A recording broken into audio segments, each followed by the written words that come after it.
If your customers don't immediately understand why they should choose you, they won't. A strong value proposition is what separates a business that sells itself from one that constantly needs the owner to explain, pitch, or convince. Hi, my name is Alex Neris, and today we are going to talk a little bit about how to build a strong value proposition that sells without you. So today I'm going to help you create an irresistible offer where your customers almost have to say yes. Because the main issue that I see is that most business owners can't clearly explain what makes them different from their competitors or even more valuable than what their competitors offer. They'll say things like, "We provide great service." Cool, dude. That's kind of your job. "We've been in business for 20 years. Yeah, but have you done anything special in those 20 years? "We care about our customers." Man, I was really looking for a business who didn't care about my customers. Or, "We're number one in the marketplace." Yeah, that's kind of what everybody says. None of that's unique. And in fact, none of it answers the only question your customers are actually asking. It's, why should I buy from you instead of anyone else? That is the main question that you need to be able to answer, and your value proposition should do that. In fact, back to the whole point of, we're number one in the marketplace. One of the most clever marketing campaigns or slogans I've ever seen was something along the lines of, "I'm ranked number one based on my mom's opinions." I thought it was such a good, clever, and funny way to make the point that kind of like everybody says it, but the fact that they put based on my mom's opinion, I thought it was amazing. Absolutely amazing, because everybody says it, but nobody makes a joke out of it. And really, like, your mom could be one of those people that you actually get validation from. So I thought it was fantastic. But back to the point. So what does a strong value proposition actually do? Well, it's supposed to clearly communicate what you do, who it's for, and why it matters in one simple sentence. It needs to be clear.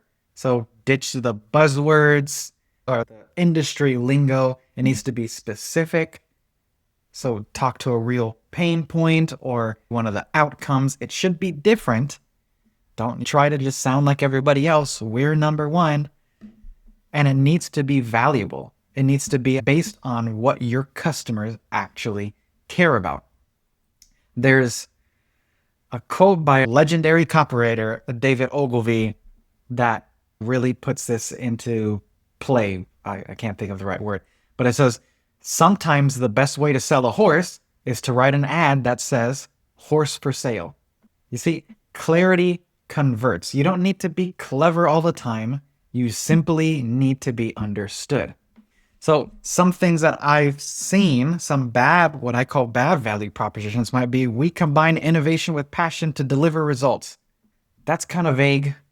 Using big words to try to sound authoritative. And what results? Yeah. Or at XYZ, we put people first to help drive success through strategic alignment.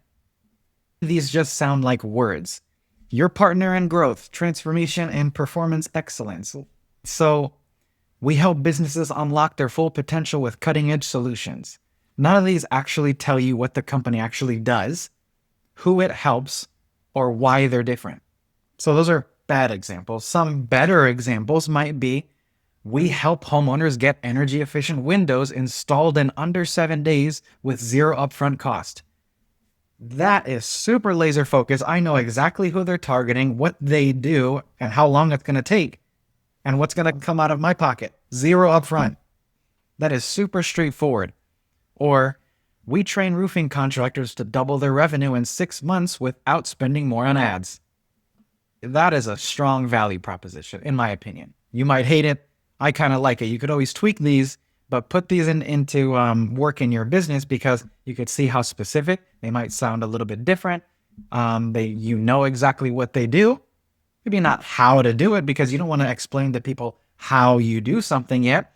Because something I learned in sales is you don't always want to explain the how it gets done, because somebody might automatically have a negative thought process when it comes to the how. I do Facebook ads to help, and immediately the business owner is thinking, I've tried Facebook ads before, I didn't get any results, I wasted $15,000, and I got 2 leads from it and neither of them converted. I hate Facebook ads, I'm out. So you shouldn't explain the how in your value proposition. Save that for later when you're on a sales call or a presentation or one-on-one conversation. But right now in your value proposition, I don't think it's the right time to explain the how. All right. The next is we help e-commerce brands recover 15 to 25% of abandoned carts automatically using SMS, text messages, Super straightforward, clear. We build automated systems that replace 40 hours of manual work per week, guaranteed. These are clear, specific, and outcome driven. The customer knows what you do and why it matters instantly. So when you create a powerful value proposition, your marketing becomes magnetic. People that are looking for that will naturally come to you. Sales cycles shrink because there's no confusion anymore. If I'm going to introduce to you something through my value proposition, and all it does is make you more confused, I'm going to have to work harder later just to try to convince you that what I do is actually valuable to you. Why on earth would I want to do that? Why would I make you confused? Confused people don't buy. So why on earth try to confuse them in the beginning? Just because you think it makes your business sound better. Kind of doesn't, because everybody's saying the exact same thing.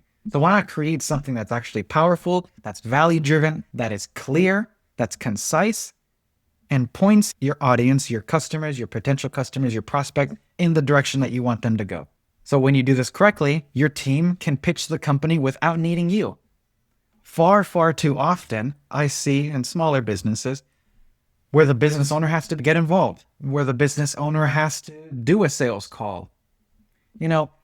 There's a lot of sales experts out there and gurus out there that will say, yeah, get your manager involved. I like taking sales calls. That's a little bit different because, they're sales coaches. They have to continue doing what they teach, what they show you, and they have to show you that they're still down in the weeds, doing sales calls. They have to do that. But it's different when they have to they need to get involved, because your sales team doesn't know how to get around the fact that you are super confused and now I need to get somebody else involved. When this is done correctly, you stop blending in and you start standing out. One of the strategies that I love from Jay Abraham is the strategy of preeminence, becoming the go-to company in your marketplace, being seen everywhere, becoming the go-to. You cannot become the go-to company in your marketplace if you sound like everybody else. Because then everybody sounds the same. Why should I choose you? It goes back to the same question. Why should I choose you over somebody else? If you sound like everybody else, I can just go with somebody else. And most importantly, you can finally step out of the daily grind because your message does the work for you. It goes back to clarity converts. Confused buyers don't buy. Well, they're not even buyers. Confused people don't buy. Your message will do the work for you as a good start. Obviously, your value proposition won't necessarily close the customer from start to finish just because they read one sentence. No, but it's a good start. So a couple things that you could take away from today to help you build a strong value proposition. Number 1, identify your ideal customer's number 1 pain point. What keeps them frustrated, stuck, or constantly searching for answers. Number 2, match it to the clearest result you deliver.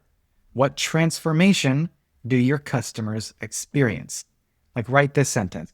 We help blank achieve what result without big friction point. There's a lot of different frameworks to do this, but this is one of the strongest ones.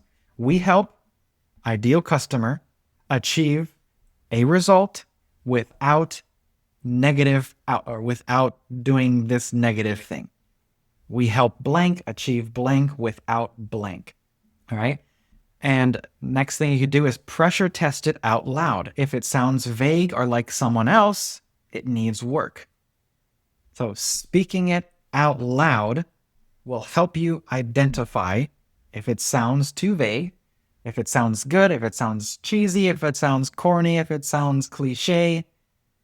Hearing it makes a huge difference. And then number 5, put it everywhere, on your website, on your sales call, speak it to people, on your social profiles, onboarding docs. Your entire brand should reinforce this one core promise. It needs to be absolutely everywhere and be consistent across all platforms.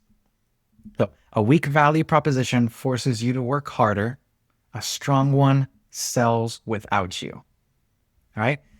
So that's it for today. I hope you got some value out of this video. If you did, I would just ask that you like this video, share with your friends, and subscribe to the channel, because 6 days a week I will be here giving you free content like this to try to help you build and scale a business with a strong enough structure that it will not break if you step away or take a long vacation. I want you to have a business that can grow and scale without you, because that was the ultimate dream of becoming a business owner and an entrepreneur. So I will see you in tomorrow's video. And until then, bye for now.